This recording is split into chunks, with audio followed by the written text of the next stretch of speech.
Japan quality.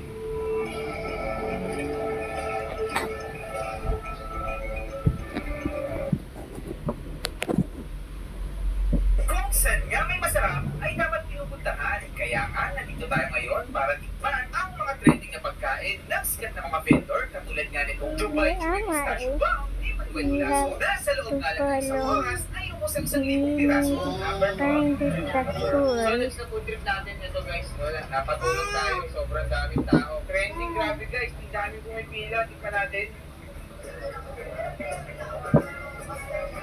Nandiyan din ang Samyang Omelette ni Naomi Peña. Tara, kain na tayo. Samyang Omelette. Sabi ni Naomi, may mga nagtitinda rin daw nito dito. Pero siya daw yung pinakamasarap. Di ba? Punta sa mga ito. Punta sa mga ito. Baho mo na.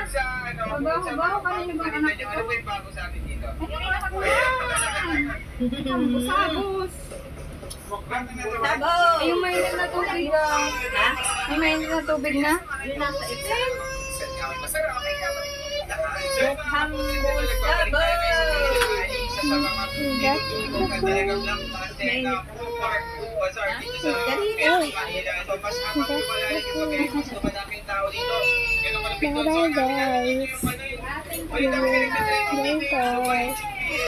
Bye bye.